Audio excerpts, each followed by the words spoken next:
Hi, everyone. Welcome back to Bulletproof Selling. My name is Sean Rhodes. I'm the Chief Sales Sergeant here at Bulletproof Selling and author of the book Bulletproof Selling, a guide for systemizing sales on the battlefield of business. Now, since day one here at Bulletproof Selling, we've been showing up with a mission, and that mission is to remove hope from how folks sell. Whether you are selling a product, a service, an initiative, or an idea, chances are hope is creeping in a little more than you'd want it to. So we've been meeting with people since day one of this show, folks that have been best-selling authors, Hall of Fame speakers, folks that are leading multinational sales teams, and those that have a lifetime of career history in going into sales teams and making sure that they're removing hope from how they sell and from how they serve. Now, out of all of these episodes, we get to build a sales system. This is not a sit down and let's talk big, vision strategy. No, we get into the weeds here. We get into the front lines of sales. And every one of these episodes, with whatever that issue that we identify with our guests, that they see their salespeople or their teams that they're working with relying on hope more than they should, we build a system to solve it. A system that you can use immediately after the show, no matter the size of your team or the size of your goals. In sales, you are exchanging value. Sometimes that value is time, sometimes it's a product, sometimes it's a service, sometimes it's support. But time is always the exchange. And what we need to know for ourselves as salespeople, what our buyers, what our prospects, what our customers need to know is that they are going to achieve an economic impact. And that impact may be more dollars in their business, it may be more customers in front of them, it may be more time so that they can go spend time in the other areas of their lives that are demanding time and value from them. So we're going to be diving into that issue today, an issue that you would think like would be high-level economics, but it really isn't. I know our guest today is going to help us dive deep, make sure that we have a great system for how to address this. So without further ado, coming to us from the West Coast of the United States, it's my pleasure to welcome to the show Mr. Richard Harris. He's the president of the Harris Consulting Group and author of The Seller's Journey. Richard, sir, welcome to Bulletproof Selling. Wow, I feel very intimidated by that introduction.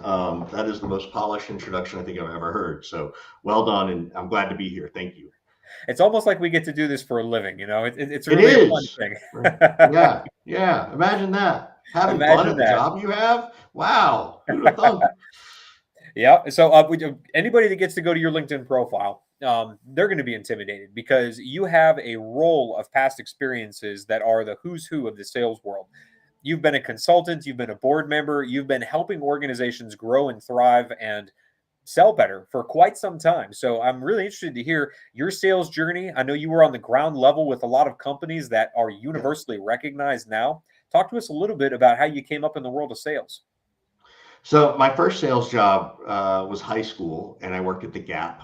Right. I was like, oh, cool. Right. So by the way, I'm literally old enough to say last century. So this is when the Gap was a little more hip. Um, and uh, and I always knew coming out of college, I just wanted to wear jeans and t-shirts. I was never a suit and tie kind of guy, right? I wasn't going to take, the L train from the suburbs of Chicago into the city and do that for 30 years like my grandfather did. Um, so I started there. I'm one of the few salespeople who actually knew they were going to go into sales and business, right? I think a lot of us sort of fall into the dumpster fire of, well, all these other things I've tried and that didn't work, so let me try this. So that's the quick version. Okay. I can give you more if you want to know specifics, but I know you want to go fast and cover a lot of topics. Oh So yeah, well, we've got a lot of data and value, and the journey to mine out of your experience too. So yeah, I'd love to know then the types of companies you're working with today. Um, yeah. what do they suffer from? What sizes of teams? What industries are they in? How do you help them? Yeah, so it's interesting. Most of my business is in the tech world, right? Startups and Saas organizations. I do have some clients in the hardware world. I actually just got back from Boston with a client. Uh, mm, that client was 4 people, right? So it can be small teams. And I do some founder-led sales training, right, for those early stage founders. Beyond that, I've worked with teams like Zoom and Salesforce, where they have hundreds and hundreds of salespeople and stuff like Yeah. that. So I've run the gamut, I think, of understanding the challenges at the early stage of sales and someone's sales career, in addition to scaling that team out and then to the big corporate entities. And I know one area that you help folks really focus in on is the area that you or I were chatting about before the show. So I'd love to Mhm, hear where you see and all the salespeople you get to deal with, the founder-led salespeople, those mhm. teams that are hundreds of people deep and thick across America or across the world. where do you see them falling back on hope more than they should? Yeah, so there are two places. One I'm going to bring up real quick that we didn't talk about, which Mm. is I do not believe that there's anything called a buyer's journey. Ah, It does not exist. And so we hope that they're going to go through this buyer's journey and choose us. What really matters is that there's a seller's journey that's mm, created by sales and marketing. What there is a buyer's experience. Before they ever talk to us, there's some experience that they're having or want to avoid that's leading to this conversation, whether it's an inbound sales or an outbound sales. So that's the first thing, is change the mindset that it's not about the buyer's journey, it's about their experience through the journey. Because you know as well as I do, you know, lots of people will buy from you not just because of the pain you solve, mm, also how you conduct yourself, how you do business is equally important. So that's the first thing. The other piece where I see people falling is they don't drive to economic impact. And believe me, we're all can get better at this. Like I'm as much as I talk about it, I still make mistakes, right? Like I'm a human. We get really good at surface pain and we discover a use case where they're having trouble. And then we move into here's how we solve that use case, which doesn't necessarily, sometimes that's feature benefit, sometimes it's just trying to sell. What's happening though is we're not spending enough time asking more questions to say, well, okay, what's happening when you do that? Okay, how's that affecting you? Is that what is the dollarization and the timization of this pain you have? And because of that, how much is it slowing you down? And because you're slowed down by that much, how is that affecting your long term growth? So you can get to real dollarization of the pain, their economic impact of right here, right now, right? That's what matters. It's not about ROI. ROI is the biggest myth and lie and scare tactic CFOs use, right? We were talking earlier. It's like every time someone asks me about what's your ROI, my answer is, when was the last time you asked a salesperson for an ROI and you believed them? And they're like, blah, blah, blah. And I'm like, hey, don't say anything else. You just told me no. And then I say, I don't know. It's the future, but that's why we're here. But I can tell you, if you don't do anything, this is your pain and it ain't going away. This is your economic impact.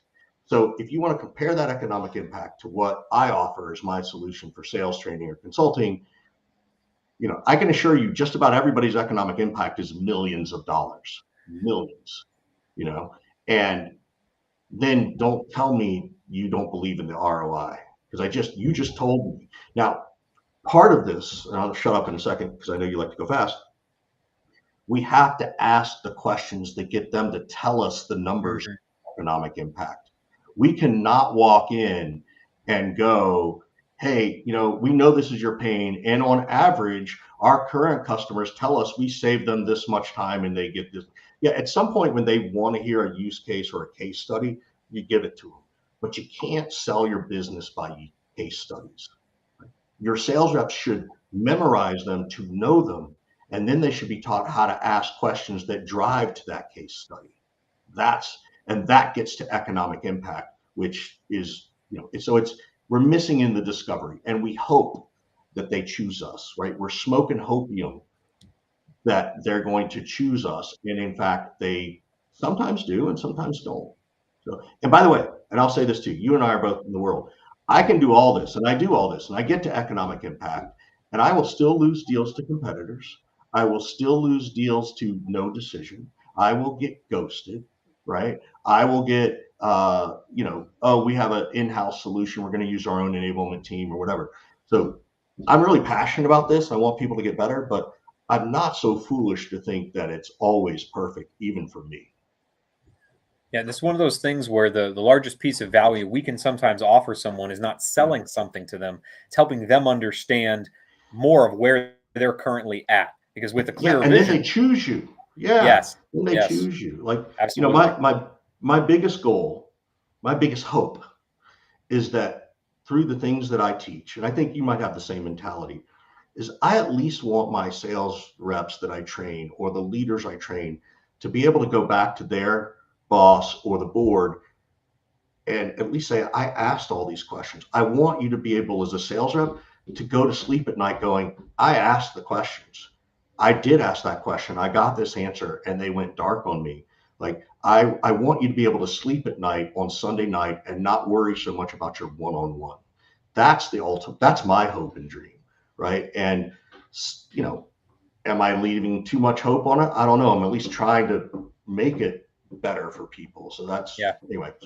Well, there's something that would be really valuable for us to do then, because you touched on it, which is asking the questions that help us reveal Mm-hmm, the economic impact that they're mm-hmm, currently suffering from. Like, I'm not talking about yeah, ROI, how long is it going to take right, once you buy my stuff, but what are right, you suffering from today?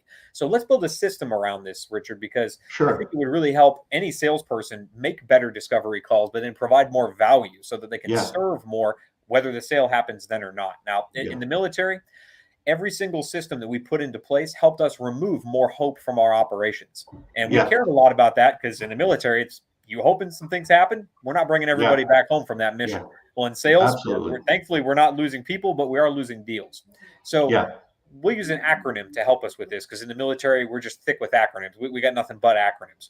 So we right, use the acronym TRIM because we're trimming hope away from sales. Well, the T in right, TRIM is the trigger. Now, if I'm setting up a system to help my customer reveal the economic impact of the situation they're currently in, when do I trigger this system? Is it when I'm in a conversation? Is it before I get on the phone once I identify what type of person I'm going to be dealing yeah, with is? Is it way back before that when I'm just putting yeah, together my ICP? yeah. Where do I trigger a system to help them understand the economic impact of what they're suffering from?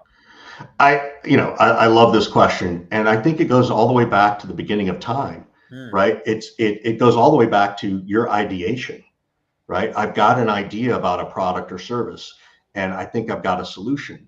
And we come up with solutions, and the first thing you have to do is, well, do I have a solution? Do I have a solution that's real, or am I a solution looking for a problem? mm, Right. And so that's the first place you got to sort of do it. And look, by the way, thank you for your service. I appreciate it.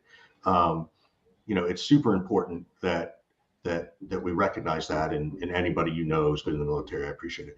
But I think this aligns with what you do. Is like, where do you start? You start in the planning, right? You start in the planning of even what is your solution going to solve, right? Then you have to start talking to people about the solution to see if it's even, not even product market fit, but is it product market relevant, right? Is it even relevant yet? And sometimes the technology's not relevant enough yet, right? Or your idea is like, yeah, that's a problem. You're just ahead of the curve, which is also, with startups, that's what it is. So I think you have to start there. What are those triggers, right?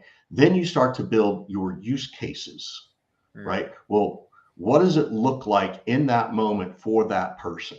And sometimes it's like, well, what's the use case for the end user who's going to use my service? What's the use case for their direct manager in relation to this service to help their team?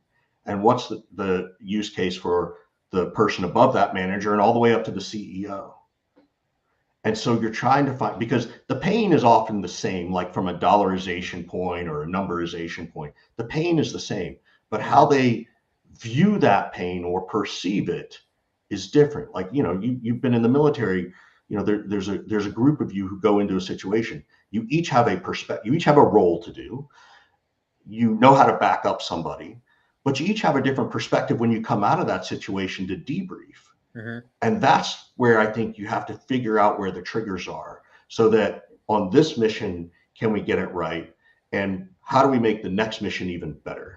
Mm, I love that. So if we've got the trigger, then it sounds like is identifying the use cases you've got, identify the Yeah. challenges that this person is likely going through. Now we're going to move into Yeah. the R in trim, which is making this a repeatable process. So here's Right. the checklist that I bring with me on my sales call, Richard. Yeah. How this could be dozens of steps long, depending on what I'm selling Sure. and how complex it is, Yeah. and all the decision makers. We're gonna Yeah. we're gonna compress that, make it simple. Let's just keep it into Right. 5 or 6 steps that could accordion out depending on what we're selling, but the 5 or 6 things that you'd advise every salesperson to do on the call once they've done that Yeah. trigger piece. Now I'm in the conversation. What am I going to do with this person I'm speaking with to help them better understand the economic impact that Yeah. they're currently suffering? Yeah. So this is, I call it what, can, why, how, economic impact. So I will say, well, what's the challenge you're having? And then whatever they say is too generic. I don't care Mhm. what it is. I say, well, I hear that a lot. Can you help me understand what that means in your world? Because now I'm trying to get into their headspace and understand their use case. right? I'm really trying to understand it from their perspective and drive towards that empathetic approach of just let's have a conversation. And then I will get really specific. And this question's always a little dangerous, but I will say, well, why now? Like, it's May of 2024 when we're recording this. Like, why now? What's going on that makes this relevant as opposed to a year ago? Like what's happening? Because now not only do I understand the pain, I'm going even deeper into this pain. Oh, we now have this many people, or now we're trying to scale, or we're behind on revenue. Now they're starting to give me real stuff, right? So it's what and can you help me understand what that means? I hear it all the time. Why now? And then saying, well, how does that impact you? Right? How is this currently impacting you? And they'll say, well, it's preventing us from this or preventing us from that. And I'll start to dig even deeper with more open-ended questions. Okay, well, when you say that, what do you mean? When you say that, what do you mean? And how many people? Then I'll start to ask, well, how many people is it affecting on the team? Right? And what's being lost there? Is it time? Is it money? What is it? Right? And I start to extrapolate that, and I'll say, okay, well, if this is the pain you're having, what's it preventing you from doing in the future? What can't you do because this is slowing you down? And then that pain, triples what they already said was slowing, what their pain was, right? So now I've driven to this economic impact. And again, I think, you and I talk about, I think, we're very aligned. They're telling me their pain in a realization world. I'm making them think, I'm making them paint pictures in their head, because people buy pictures, they don't buy words.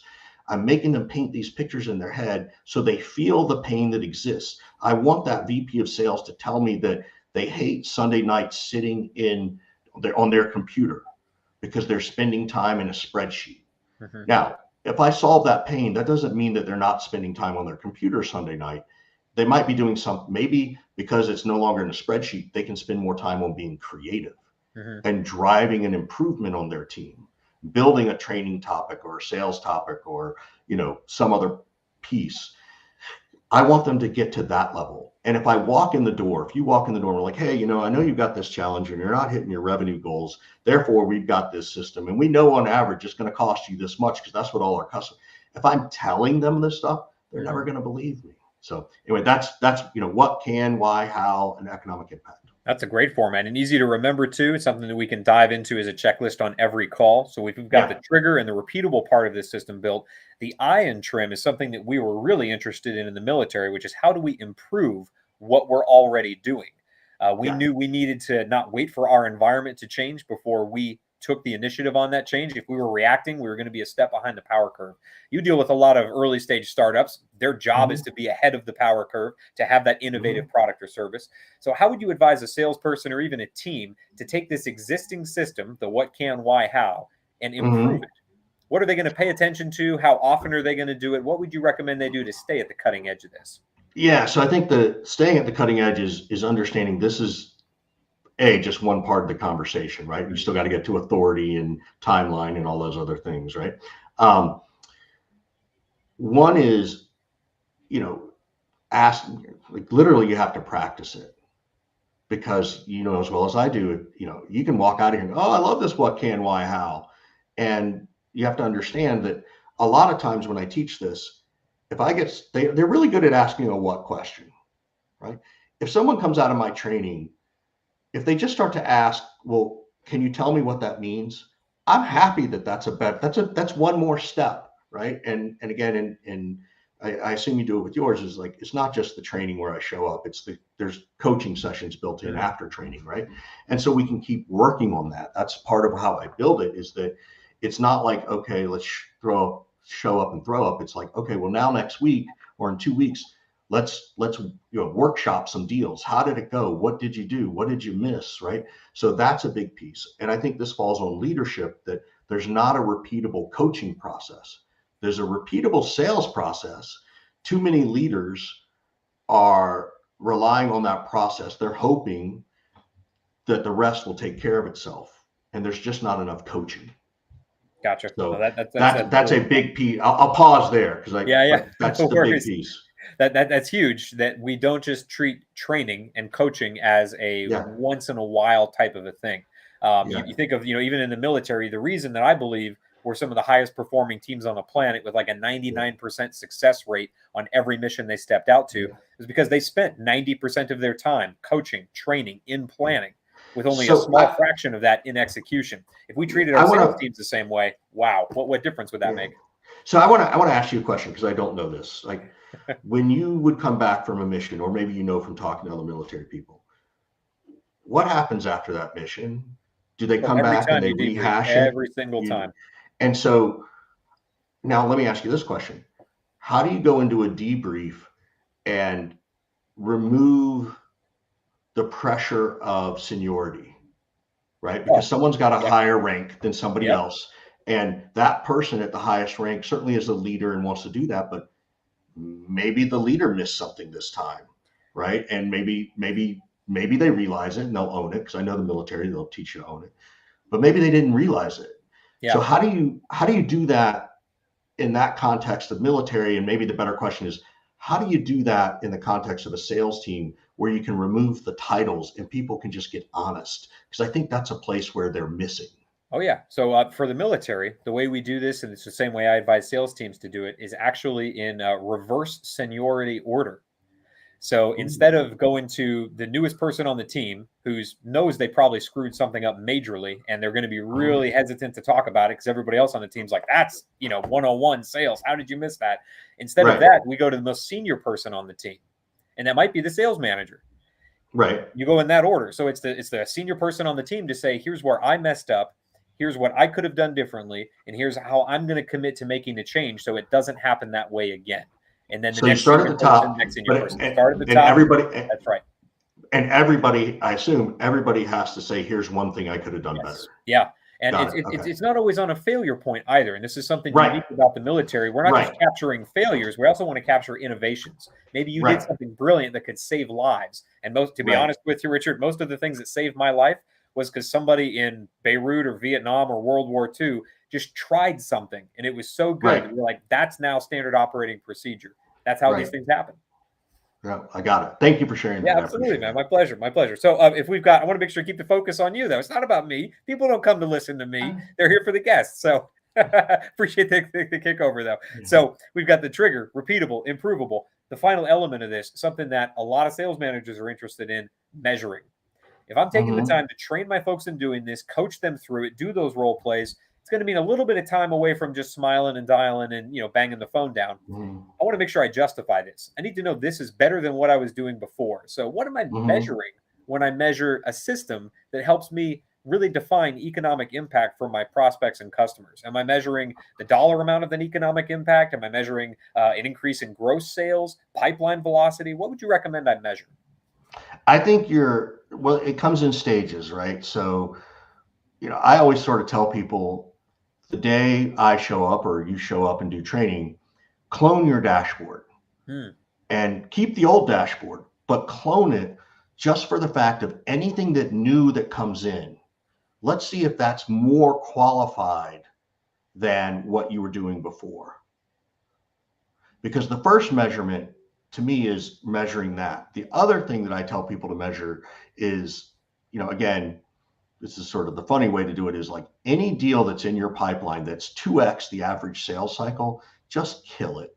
It's not there. It's not real. If you've got a 60-day sales cycle and it's been there for 120 days, kill it. Because what's happening is people are using their CRM system as their task reminders. Meanwhile, what there's really happening is they're staring at a closet full of nothing to wear, and they're getting depressed because there's nothing in there. And so what do you measure? You measure real pipeline. So first get rid of the crap, right? And then you start to build new stuff. If you want to get into very specific things, are your first meetings converting to second meetings more regularly? If they're not, is there something we're missing in discovery? Or is it, wow, we did so much better discovery, we're not going to go and chase maybes? Nothing exhausts the spirit and will of anybody than chasing a maybe. Yeah. Right. And so in theory, you might have fewer deals in your pipeline, but your close ratio eventually should go up. And Oh, so absolutely. early Yeah. on, that's the first thing I want people to measure is Mhm. what is the validity of this? Because again, if they bring in someone like me and you, they're wanting improvements and they're going to have to make some tough decisions, right? I tell this all the time, people, your pipeline's going to get trimmed hardcore after I Oh, show yeah. up. And they're going to be like, well, what do you mean? I'm like, you already know it's not real. I'm just going to make you realize it. And Yeah. then when you do that, then the next measurement becomes after that is, oh, well, now I know what activities I need to do to refill my pipeline, right? Yep.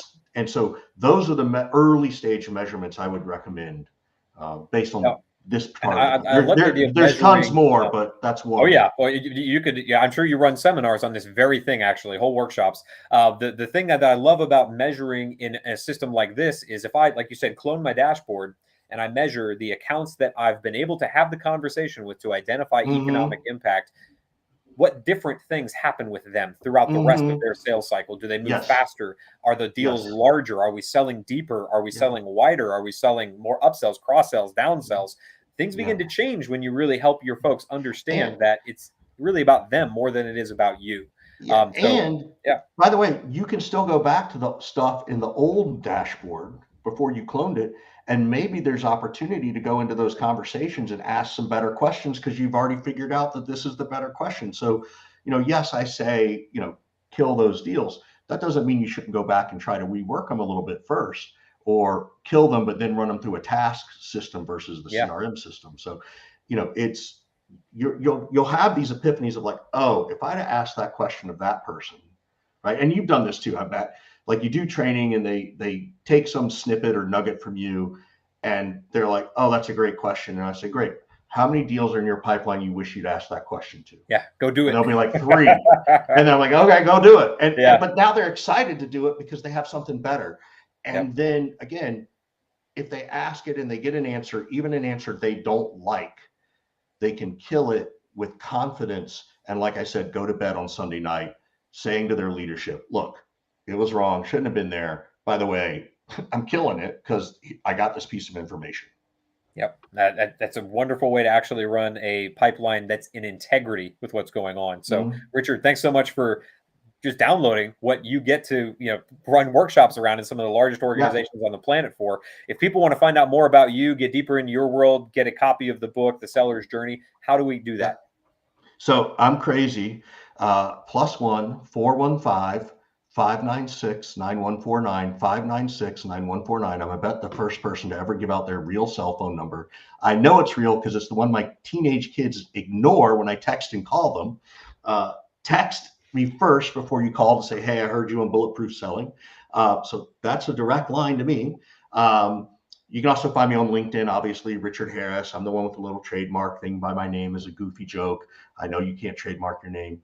And you can get my book on Amazon, The Seller's Journey, where we talk about the difference between the journey and the experience Awesome. and And how to do it better. sales is an experience if you treat it that way. So I'm really Totally. thankful to be able to get to connect with you to learn more about how to make what we do an experience that's between us and our customers and our prospects. For those of you that are catching this on the live stream, make sure you're subscribing to that YouTube channel. And of course, if you're listening on iTunes, Stitcher, Spotify, anywhere that podcasts can be found, leave us a review. Let folks know. Hope no longer has to be part of your sales strategy. And with Bulletproof Selling, with folks like Richard on here, you can make sure that you're selling more and serving more. Richard, thanks for giving back to the sales community today. Let's get out there and make selling bulletproof. Thank you for having me. And again, thank you for your service.